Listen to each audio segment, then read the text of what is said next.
Hello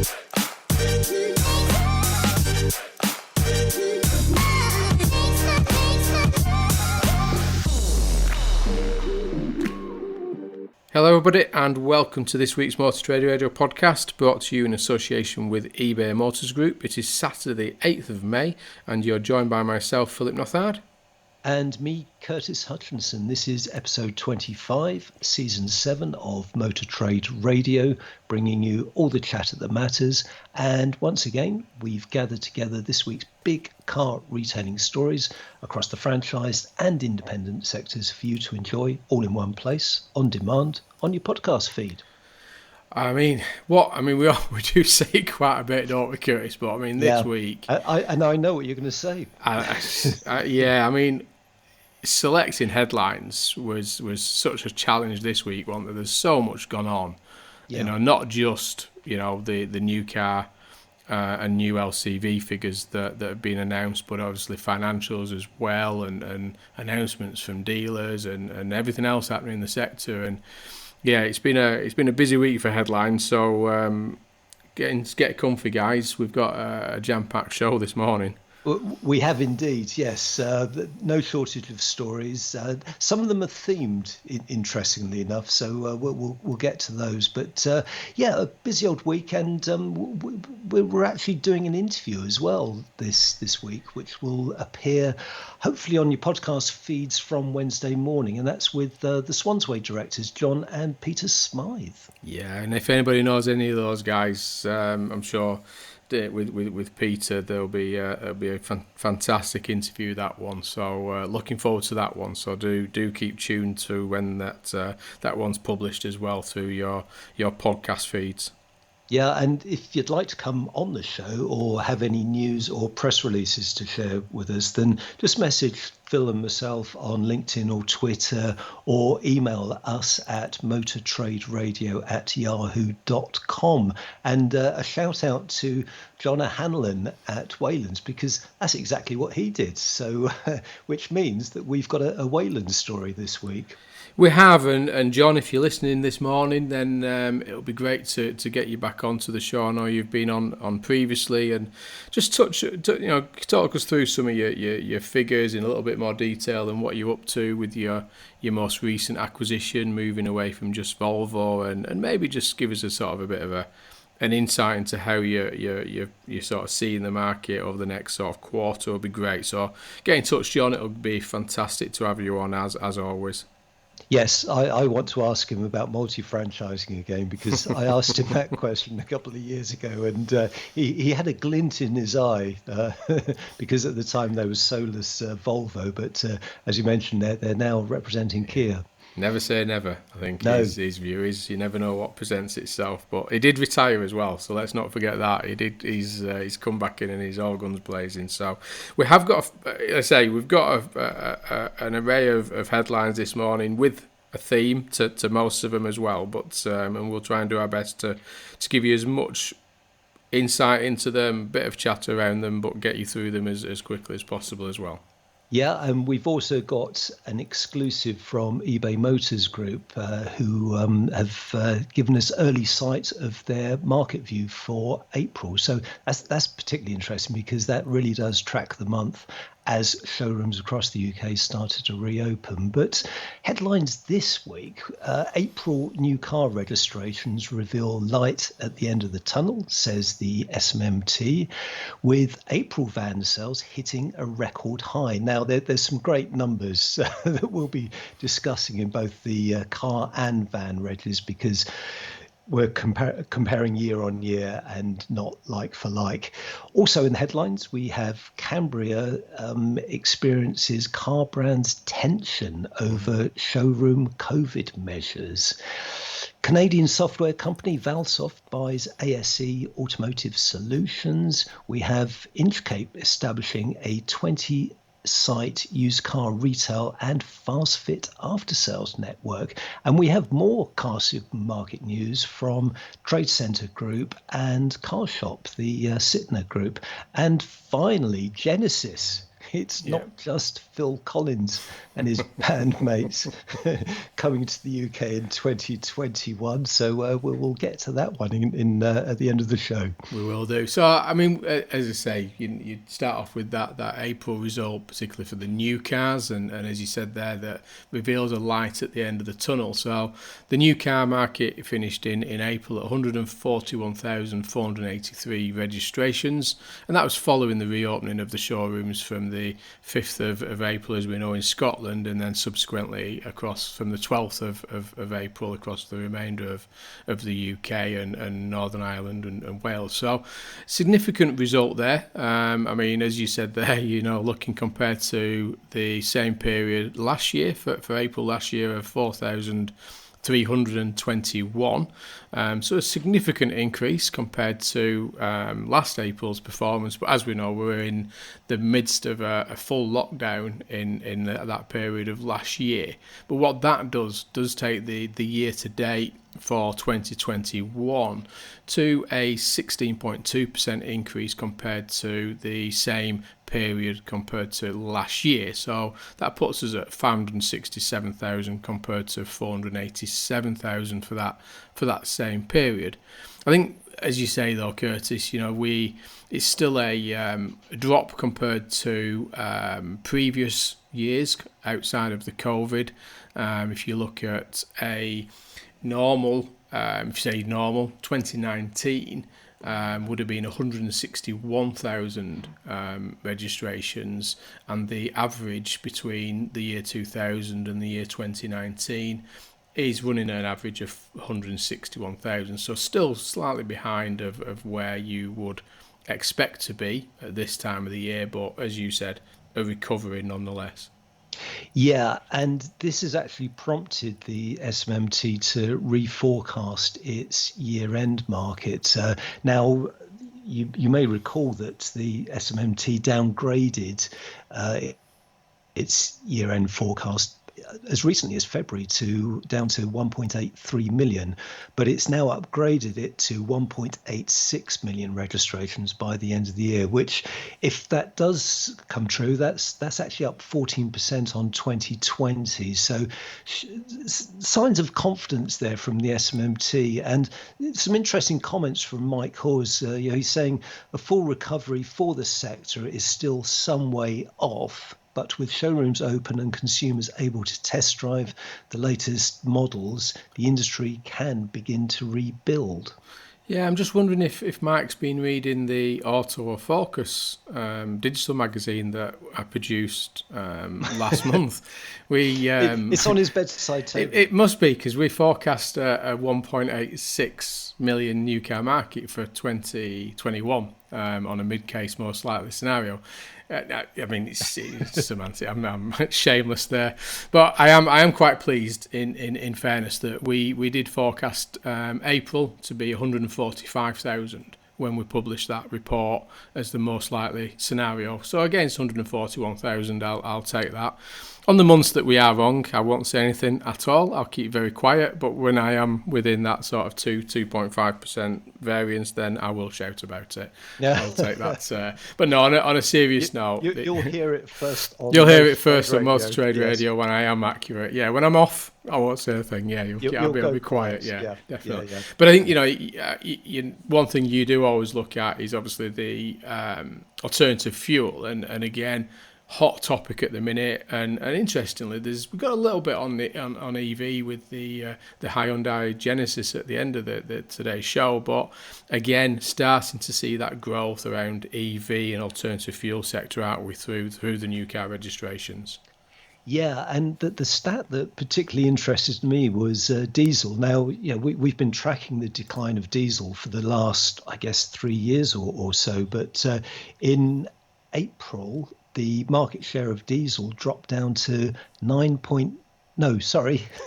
market share was down to 9.9%. Yeah. You got it right. I had to reread that because it looks so incredibly low. So it's down to 10%. So in the year to date, diesel is tracking at 11% of the market, which this is totally unprecedented now. We can see where the sales are going, because as you say, EV is looking very strong. EV, pure battery electric vehicles, as well as plug-in hybrids, looking very strong. They are. It's starting to pick up pace a little bit now around that supply and that focus. I think one thing that is clear across the sector is, thinking about how the retail market manage these alternative fuel, the plug-in battery electric vehicles and the pure plug-ins. That there's a lot to come on this, and I think where I say we've got this. The bit at the end there in terms of the genesis.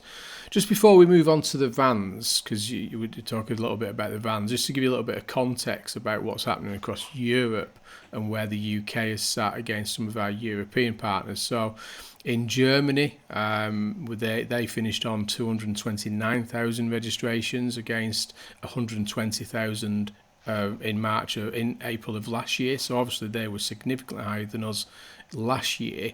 So they only saw a rise of 90% compared to our 3,177% rise year on year, but still 26% down from the previous 2019 figures that they would normally perform at. So that, significantly higher drop than what we did at minus 12%.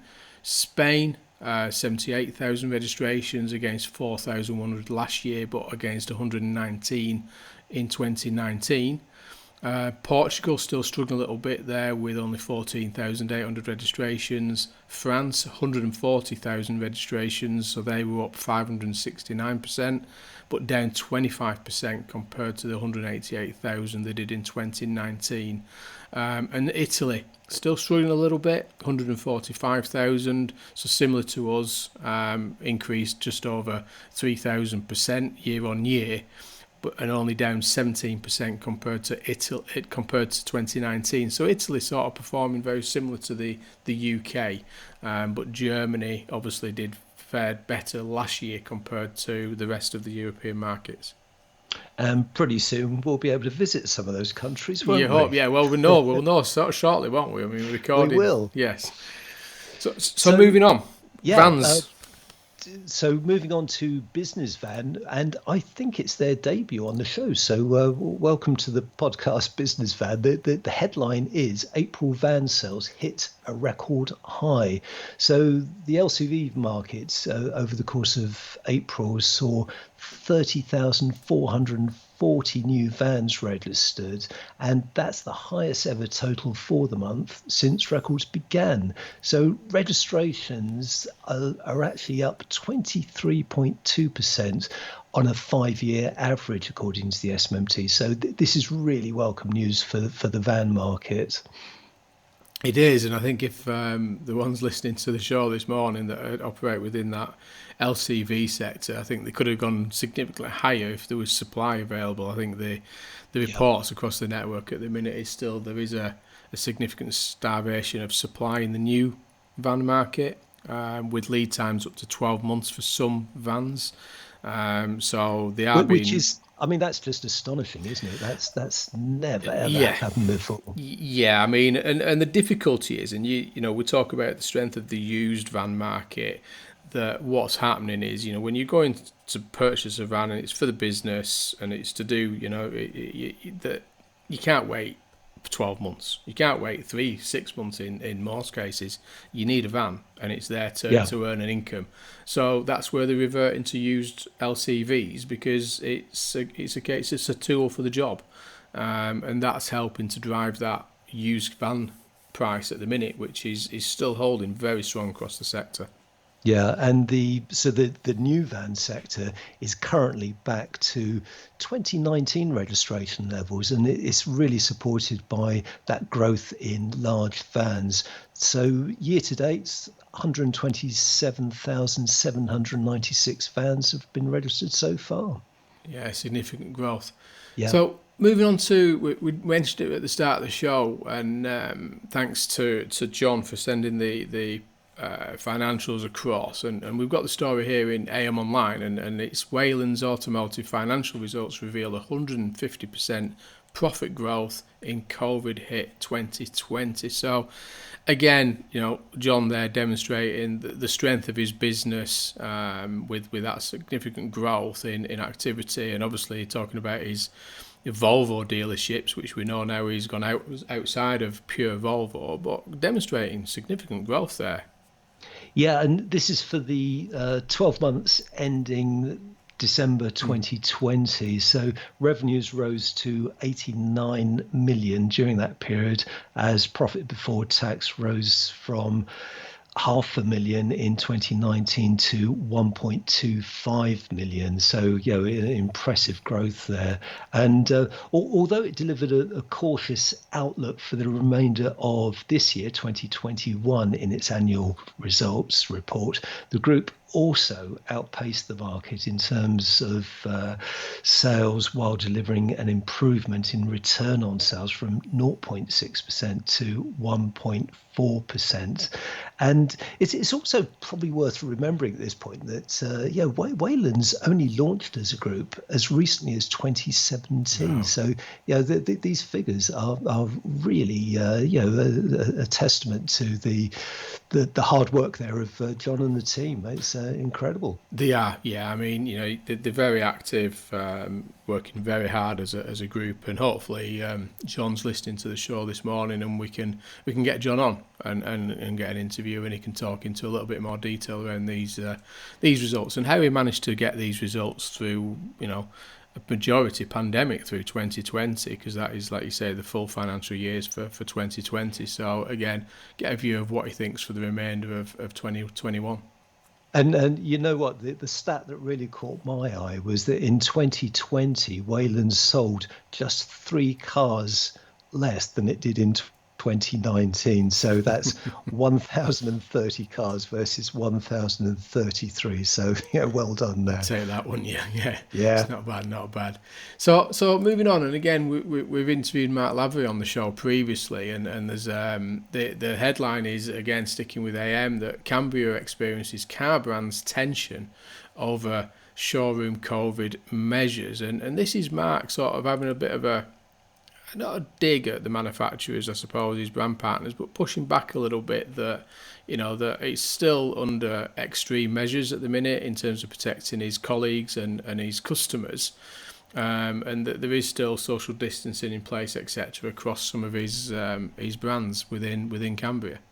Yeah, I think this is an exclusive that AM has, and they did talk to Mark, and there's quite a telling quote from him in the piece, because he's saying that some franchises don't fully understand the risks that our people have had to face, as he continued to prioritise the safety of staff and customers. And he goes on to say, I think it's sometimes lost on some OEMs exactly what it's like to be operating on the front line. So some hard-hitting words there from Mark. Yeah, he's and he's right. I mean, at the end of the day, there is still a risk out there. We've got all the way through the pandemic, there were a lot of people at that front line from the NHS, etc. But now you've got his colleagues and customers now operating in the showroom under the similar conditions, and although restrictions are starting to lift, there is still need for caution, there is still need for social measures, etc. And he's talking about that his staff still taking the regular lateral flow tests, and that the approach to the customers is that they haven't got an appointment, then you're not going to be coming into the facility. So they've got some strict controls there, but I think from Mark's point of view, he is trying to protect his colleagues and his customers throughout this, and it's a difficult one for retailers at the minute. Yeah, and also covered in this particular story is a trading update from Cambria. So covering the first half up to the end of February. So revenues down by 16% to 254.7 million, as underlying profit before tax rose 55.5% to 9.8 million. And final point on this story, that Mark actually goes on to say that the group has enough used car capacity to ensure it could, and his quotes here, accelerate out of the crisis. So You are listening to All the Chatter That Matters on Motor Trade Radio, brought to you in association with eBay Motors Group. This is your one-stop shop for all the biggest car retailing headlines and available on demand through Apple Podcasts, Google Podcasts, Spotify, Amazon Music, or wherever you find your favourite podcasts. Now, as mentioned, we've got some exclusive market view data on April's used car market from our sponsor, eBay Motors Group. So the research that they've put out, which hopefully you'll be able to find on their website from Monday. So they look at the stock volume per dealership, which in April was 46.7 units, and that compares with 50.2 in March. So stock volume's down, but average days to sell, I mean, big improvement here. So March, it was tracking at 45.6 days, but in April, with showrooms reopened to customers, that dropped down to 42.4 days. So, a notable improvement there. Yeah, really showing the demand at the minute in the car showrooms. And, we know that used vehicle stock is of short supply, and therefore, what is available is selling. So yeah, I think that's a sort of reflection of the strength of the market at the same time as a constraint on supply that's creating it. I mean, 42.4 as an average days to sell, I think is a very positive for the sector and a great sort of stock turn. Yeah, and looking at prices, so these are the average prices on the motors.co.uk website over the course of April, actually up 4.3% from 12,227 to 12,753. And we've seen rises in the data across car supermarkets, which were up 4.8%, franchise dealers up 3.8%, and independents, which were up 2.5%. And interesting that we were talking to Darren Martin, or was it 2 weekends ago, that within the wholesale sector, cap HPI are also tracking a rise. And okay, there's a lag between wholesale and retail, but these retail prices are looking very strong. They are. And we've got an interesting top 10, which we were talking about before the show. And I mean, you talk about a diverse and interesting top 10 fastest selling makes and models, and this is based on April performance and with a minimum criteria of 100 vehicles. But you wouldn't guess some of these, would you, to be in the top 10? No, it's an interesting one because it's really dominated by SUVs and 4x4s, as well as one prestige vehicle. So number 10, Volkswagen Touareg. Number 9 is the Ford Kuga. Number 8 is the Land Rover Freelander. Number 7, the Jeep Renegade. Number 6, Mercedes-Benz GLC. So heading into the top 5 fastest selling cars in April. At number 5 is the Aston Martin Vantage. Number 4, the Kia Sorento. Number 3, the Ford Edge. Number 2, the Vauxhall Antara. And at number 1, the fastest selling car in April, taking just 21.7 days on average to sell, was the Mitsubishi Eclipse Cross. Yeah, you wouldn't have guessed that, would you? No, but like you say, definitely dominated by that sort of SUV crossover market. Yeah, it's an eclectic mix, and it's just showing what customers are actually latching onto at the moment. And there does seem to be, an insatiable appetite for SUVs at the moment. Definitely. So, as Curtis has said there, this will be available on the eBay Motors website from Monday. And I'm sure there'll be some media releases on it at the same time. So head over to that. Some interesting stats, especially when you start looking at sort of locations by days to sell in terms of regions and average days to sell by each of the sectors as well. So I think it might give some of the retailers this morning some comfort that there is some challenges in the sector, but it's all positive in terms of some of the impact it's having on that days to sell. Yeah, now the next three stories are actually all linked because we're going to take a look at car supermarkets. So the first one, and again, it's an exclusive from AM Online, and the headline is Inchcape to establish 20 site used car retail and fast fit after sales network. So this one's come out of the blue, and it's based on an interview that AM did with Inchcape UK Chief Executive James Brearley, and he reveals the group has a plan to open up to 20 used car retail locations, each with an adjoining fast fit after sales offering. And that'll all be in place by the end of next year.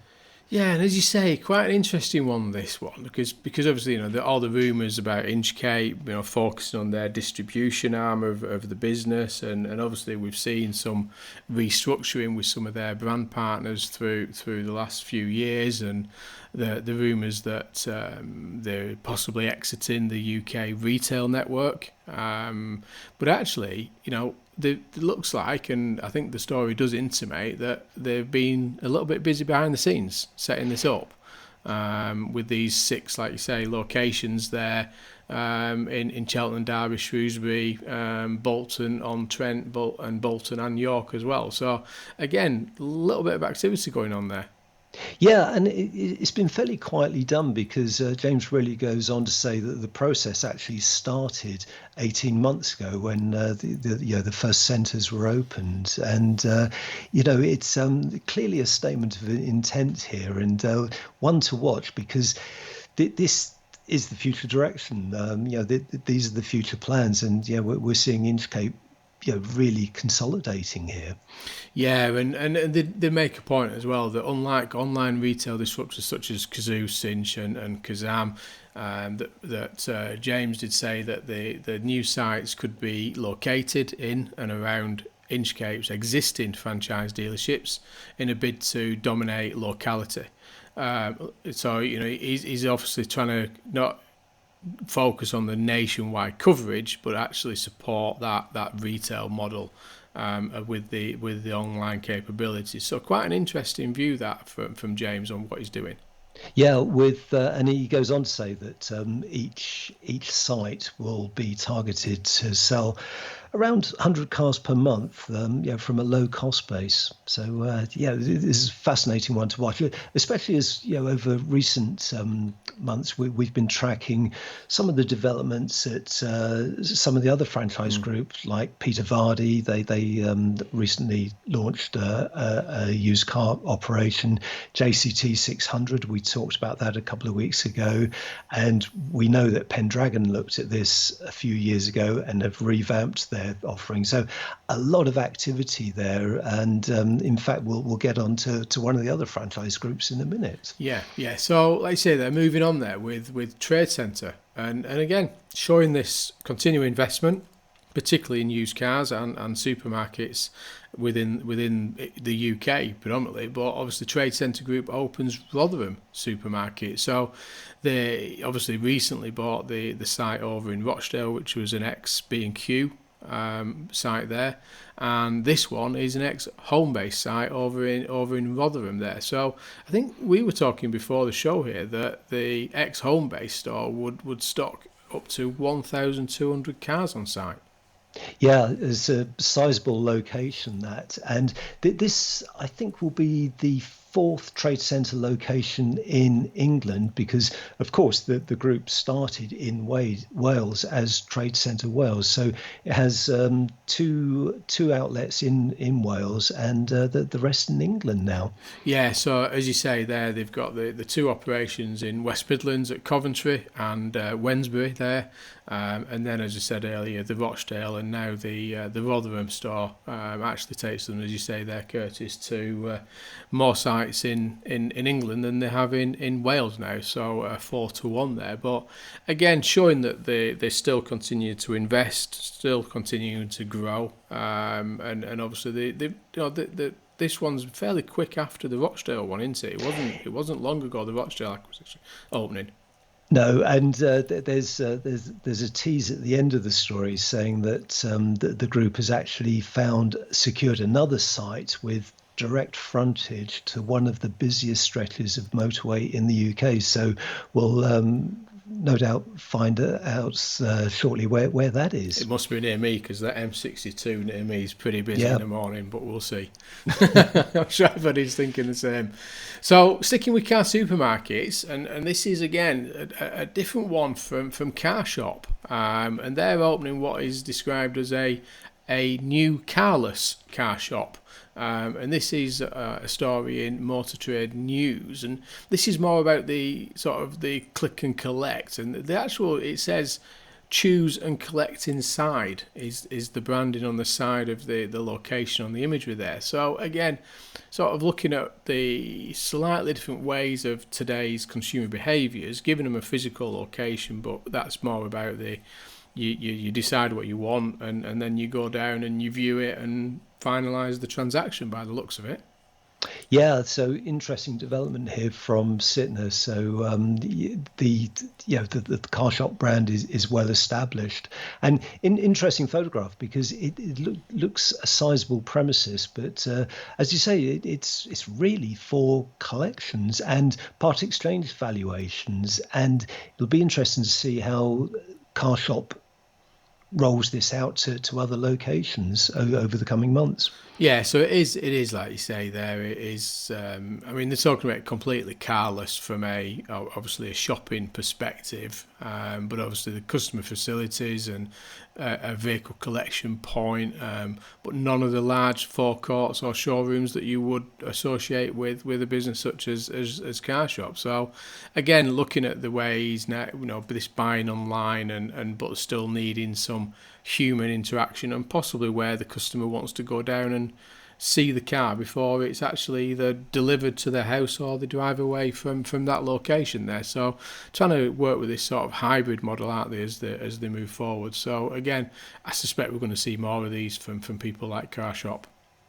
Yeah, most definitely. Now, the next headline is from Motor Trader, and it's Valsoft Corporation buys ASE Automotive Solutions. So this story broke towards the end of the week, and Valsoft, they're a Canadian company specializing in software in vertical markets. So they've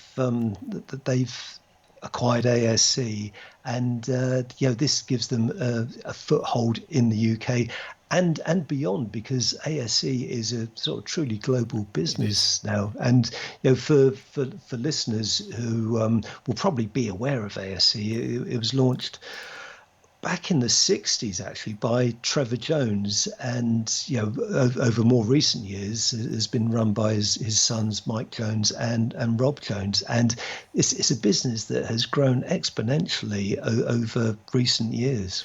Definitely, and unfortunately, of the age that I am, my days remembering sort of Trevor Jones, and who obviously is now part of that Automotive Fellowship International, and he's going to continue to chair that as well. So as you say there, with Rob Jones and Mike Jones, who we know, and we've had obviously Mike Jones on the podcast numerous times over the years. There is a statement there that the Rob Jones and Mike Frizzell, who's the CCO, will remain as part of the leadership team and continue the business to drive it forward. And they do send thanks out there to Trevor, Beryl and Mike Jones. But there's an interesting statement there at the end there, isn't there, that was on Mike Jones's LinkedIn yesterday, I think it was.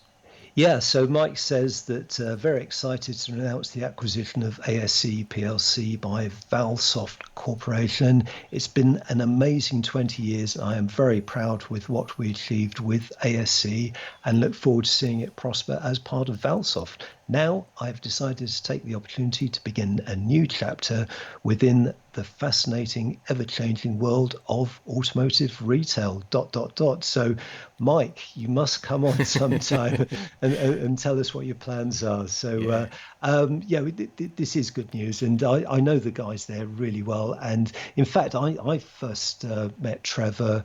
He was one of the first people I met when I came into the dealer side of the automotive sector, when I took over the editorship of Motor Trader, and had the pleasure of accompanying him on many trips to NADA in the US, and co-hosting conferences over here. And he's a great guy. It's a great business that he's built and handed over to his sons. And this is the beginning of a new chapter for the business. And as you say, it will be interesting to see what they plan. I mean, they've talked about that sort of benefit from the innovations that Valsoft have in terms of that software expertise that they've got, and aligning that with the automotive market expertise from ASE.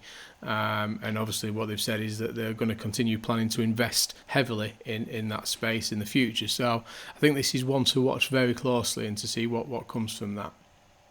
And finally, heading over to Autocar, and the headline there is Hyundai's premium brand Genesis confirms 2021 UK launch. So we're about to get another new brand. Well, yes, yeah.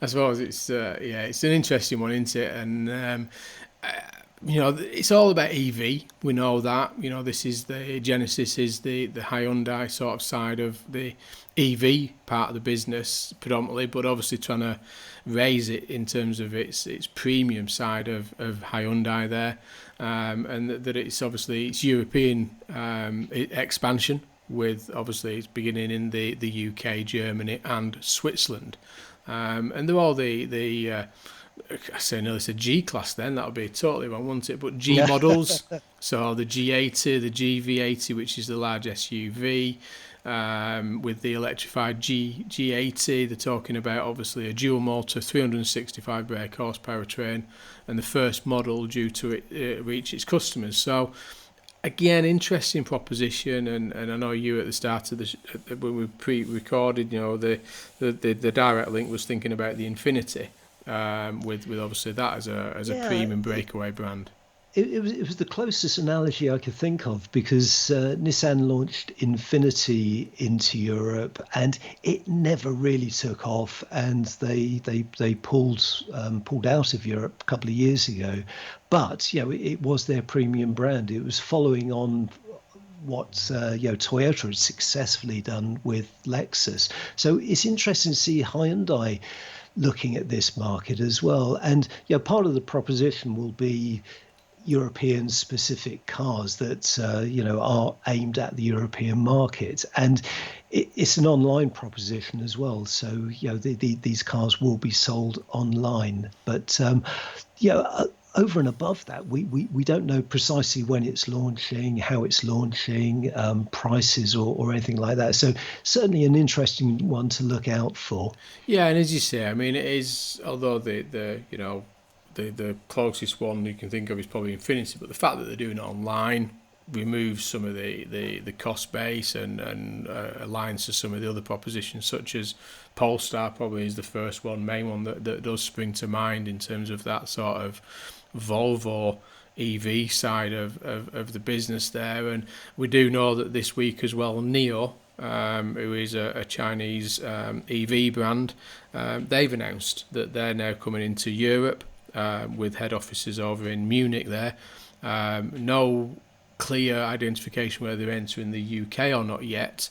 I suspect they will do, but ones that we'll see what happens there. But again, you can sort of see where this EV proposition now moving forward, along with online proposition, is now starting to create these other brands, either by new brands entering the sector or existing brands doing something a bit different.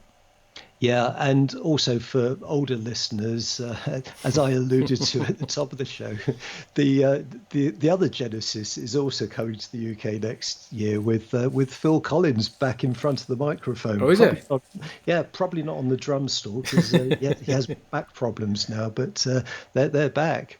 Oh God, you're going to see in that one if you can go and see it. No, happy to avoid that. Thank you. Oh, okay. Let's hope Phil Collins didn't listen to the podcast this morning, then, eh? Oh, we'll better edit that bit out. So, I mean, again, we did say at the start of the show this morning, lots to get through, lots of stories there. Do head over to, obviously, all the headlines that we've talked about there. Lots of details in the eBay Motors market view there with what's happening across the sector. Have a look at some of the new car and LCV results. Do put it in context to where the market was last April.